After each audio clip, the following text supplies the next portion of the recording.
அனைவருக்கும் வணக்கங்க. ஒரு பேரே ரொம்ப கவர்ச்சியாக இருக்கும் அப்படின்னு சொன்னால் இந்த பூச்செடி பேரை சொல்லலாங்க. இது பேர் மதுகாமினிங்க. இது ஒரு சின்ன செடியாக வச்சா கூட ஒரு 6 மாதத்தில் இது மாதிரி அழகாக பூ வச்சிருங்க. இந்த பூக்களை பார்க்குறது அழகு அப்படின்னு சொன்னால் அதனுடைய வாசனை பார்த்திங்கன்னா அவ்வளோ அழகாக, அதாவது அந்த இடம் ஃபுல்லாக அந்த வாசனை நிரம்பிடுங்க. இப்போ ஒரு மாடிக்கு போகிறோன்னா ரொம்ப வாசனையாக இருக்குன்னா 2-3 பூக்களை சொல்லலாங்க. அதில் இந்த மதுகாமினியும் ஒன்றுன்னு சொல்லலாங்க. இந்த வெயில் காலத்துலலாம் நல்ல பூ வைக்குங்க, கொத்து கொத்தாக பூ வைக்குங்க. மண்கலவை பார்த்துக்கோங்க. இப்போ மாட்டு எரு மண்புழு உரம் கொஞ்சம் கலந்து வச்சா போதும். ஒரு மாதத்துக்கு ஒரு தடவை உரம் கொடுங்க.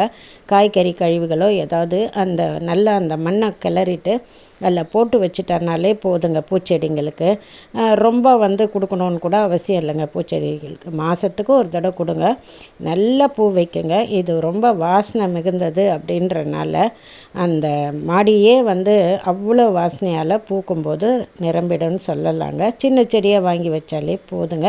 அதுலேருந்து ஒரு காய் மாதிரி வருங்க. அதுலேருந்து நம்ம விதை சேகரிச்சுக்கலாங்க.